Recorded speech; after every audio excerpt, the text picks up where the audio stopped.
Chapter 1. Green Plants. Green plants are very important for the survival of life on Earth.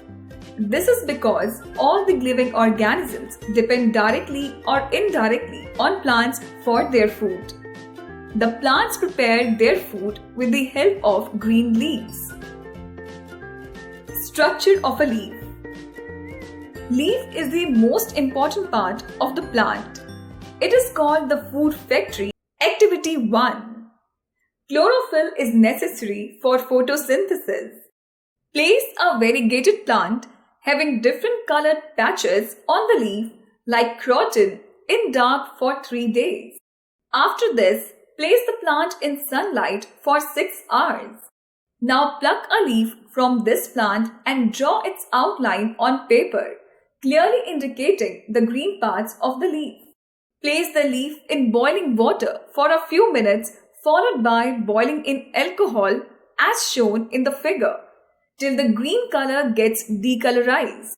Wash with cold water and add a few drops of iodine on the leaf.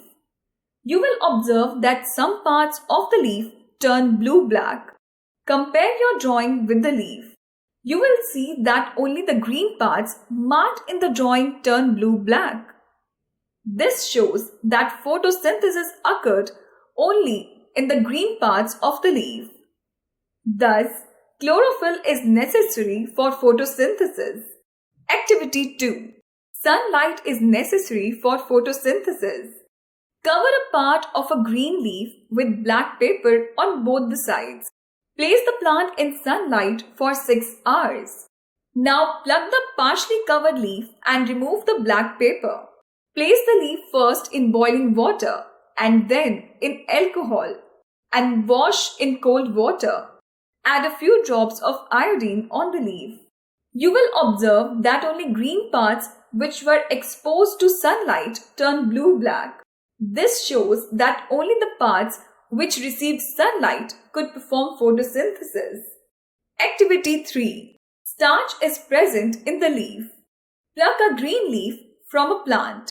Repeat the steps from experiment 1, starting with boiling in water till addition of iodine on the leaf. You will observe that the leaf turns blue-black. This is because iodine gives blue-black color with starch. This shows the presence of starch in leaf. Utilization of food. The sugar produced as a result of photosynthesis is transported to different parts of the plant. Plants use this sugar to obtain energy for performing different functions. Extra food is stored in the form of starch in leaves, seeds, stems, roots, and fruits. Such plant parts are edible and are consumed as food. For example, cabbage, leaf, melon seeds, potato, stem, carrot, root, and apple, fruit are edible. Some unusual plants. Some plants are devoid of leaves. For example, cactus. In these plants, the food is prepared by their green stem. Some plants have colored leaves. For example, croton. Its leaves appear red due to the presence of red pigment. These leaves perform photosynthesis as they also have chlorophyll in addition to the red pigment. Some plants lack chlorophyll and are called non-green plants. For example, molds and mushrooms. These plants cannot perform photosynthesis. They obtain their food from dead and decaying plants and animals. Fact 5. Plants also contain other pigments like xanthophyll and carotenoids in addition to chlorophyll. Flow of energy. All living organisms require energy in order to live. They obtain this energy from their food. The sun is the only source of energy. The sun's energy is trapped by the chlorophyll of the green plants. This energy is then used by the plants to prepare food during photosynthesis. This food is consumed by human beings and other animals. The energy is thus passed from the sun to plants and then to human beings and other animals. This is called flow of energy. Interdependence of plants and animals. Plants and animals depend on each other for their survival. Plants provide food and oxygen to animals. The carbon dioxide required by the plants for preparing their food is given out by animals. They also help in spreading of seeds. Fact 5. During the flow of energy, only 10% energy is passed on to the next organism, while approximately 90% of the energy is lost as heat. Balance in nature. An equilibrium should be maintained in the number of plants and animals in order to maintain the balance of nature. If either of the two outweighs the number of other, the balance is disturbed. For example, if the number of animals increases suddenly, it will result in shortage of food and oxygen supply.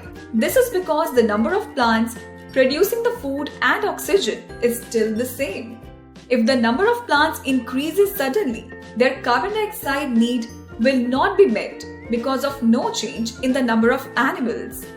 Thus, to maintain balance in nature, both plants and animals should be protected.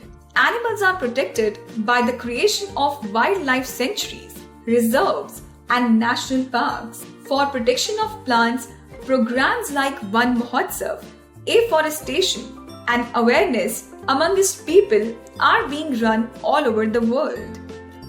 Things to remember. A green leaf is called the food factory of the plant.